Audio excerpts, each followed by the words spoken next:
যোৱা 1 আগষ্ট তাৰিখে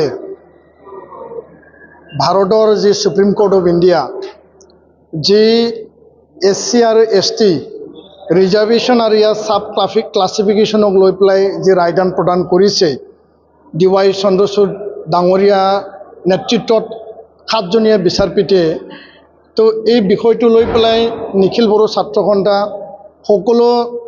অসমৰ জনজাতীয় দল সংগঠনে আমি খুব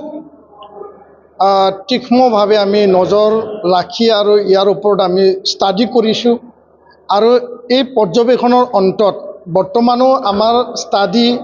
অবজাৰভেশ্যন বিভিন্ন মহলৰ পৰা সাজেশ্যন এডভাইচ আমি লৈ আছোঁ আৰু এই কথাটো মই স্পষ্ট ভাষাৰে দোহাৰিব বিচাৰিছোঁ ক'ব বিচাৰিছোঁ যে SC ST সাব ক্লাছিফিকেশ্যন যি বিষয় সেইটো সুপ্ৰিম কোৰ্টৰ বিষয় নহয় কিন্তু সুপ্ৰিম কোৰ্ট অফ ইণ্ডিয়াই এইটো হস্তক্ষেপ কৰি পেলাই ৰায়দান কৰিছে পাঞ্জাব আৰু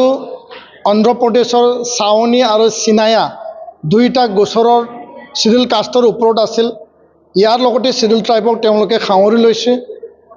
SC ST ৰিজাৰ্ভেশ্যনটো ভাৰতৰ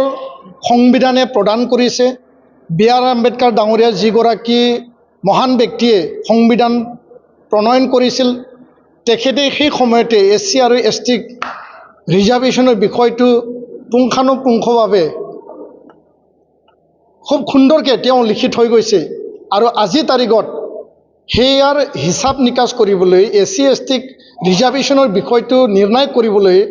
সংবিধান আছে ভাৰতৰ মহামান্য ৰাষ্ট্ৰপতি ডাঙৰীয়া আছে আৰু লগতে ভাৰতৰ যি সংসদ পাৰ্লিমেণ্ট তেওঁলোকেহে আইন প্ৰণয়ন কৰিব পাৰে লেজিছলেচাৰেহে আইন প্ৰণয়ন কৰিব ইয়াত যদি সুপ্ৰিম কোৰ্টে জুডিচিয়াৰী বিষয়টো লৈ পেলাই তেওঁলোকে যদি হস্তক্ষেপ কৰে দেশৰ এই যি পিছপৰা নিপীড়িত শোষিত যি জনগোষ্ঠী যি শিডিউল কাষ্ট আৰু শিডিউল ট্ৰাইব তেওঁৰ মাজৰ লগত বিভাজন আহিব তো আমি স্পষ্ট ভাষাৰে ক'ব বিচাৰিছোঁ যে অসমৰ ক্ষেত্ৰত 14টা জনজাতি আমি ট্ৰাইবেল আছে নৰ্থ ইষ্টত বিভিন্ন ট্ৰাইবেল আছে তো আমাৰ ট্ৰাইবেল যি ইউনিটি জনজাতিৰ যি এটা ঐক্য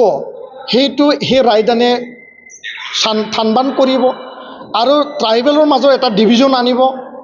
আৰু জনগোষ্ঠীটোৰ মাজত নিজ নিজ জনগোষ্ঠীটোৰ মাজত যদি OBC নিচিনাকৈ যদি ক্ৰিমিলেয়াৰ সৃষ্টি কৰে তেতিয়াহ'লে তাত আপাৰ ST আৰু লোৱাৰ ST এটা বিভাজন আনিব তো ইয়াৰ কাৰণে নিখিল বড়ো ছাত্ৰ সন্থাৰ স্পষ্ট মত যে এই বিষয়টো লৈ ট্ৰাইবেল সংগঠনসমূহ ট্ৰাইবেল মানে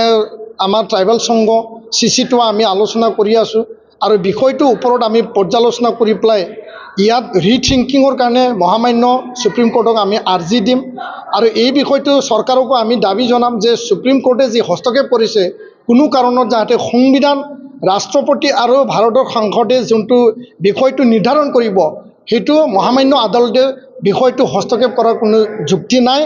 হয় আমি জানো যে এটা জনগোষ্ঠীৰ মাজত অলপ ইকনমিকেলি এডভান্স থাকিব পাৰে ইকনমিকেলি বেকৱাৰ্ড থাকিব পাৰে বাট এমং ট্ৰাইবেল অলপ এডভান্স অলপ বেকৱাৰ্ড থাকিব পাৰে কিন্তু ইয়াৰ নিৰ্ণায়কটো কৰিব যি চৰকাৰ আছে অসম চৰকাৰ ভাৰত চৰকাৰ যি চৰকাৰ আছে চৰকাৰে তেওঁলোকক আগবঢ়াই নিয়াৰ কাৰণে তেওঁলোকক সা সুবিধা দিয়াৰ কাৰণে এই চৰকাৰেহে বিবেচনা কৰিব আৰু এইটো সামাজিকভাৱে অৰ্থনৈতিকভাৱে সকলো বিষয়টো নিয়াৰিকৈ চাব অকল এমপ্লয়মেণ্ট আৰু এডমিশ্যন বিষয়টো লৈ পেলাই ভাৰতৰ মহামান্য আদালতে উচ্চতম ন্যায়ালয়ে ৰায়দান কৰাটো সঠিক বিষয় নহয় বুলি আমি ক'ব বিচাৰিছোঁ আৰু সেইটো লৈ পেলাই নিখিল বড়ো ছাত্ৰ সন্থা আমি মুঠেই সুখী নহয় আৰু এই বিষয়টো লৈ সংসদক এৰি দিব লাগে ৰাষ্ট্ৰপতি মহামান্য ৰাষ্ট্ৰপতিক এৰি দিব লাগে আৰু সংবিধান যিহেতু ইয়াৰ মূল সেই সংবিধানটোৱে নিৰ্ণয় কৰিব যে কোন কেটেগৰী কোন শ্ৰেণীয়ে কিমান ৰিজাৰ্ভেশ্যন পাব কিমান ৰিজাৰ্ভেশ্যন নাপাব তো সেই বিষয়টো আজি আমি স্পষ্ট ভাষাৰে আমি কৈছোঁ পিছত আকৌ ইয়াৰ ওপৰত আমি বিতংভাৱে আপোনালোকক জনাম ধন্যবাদ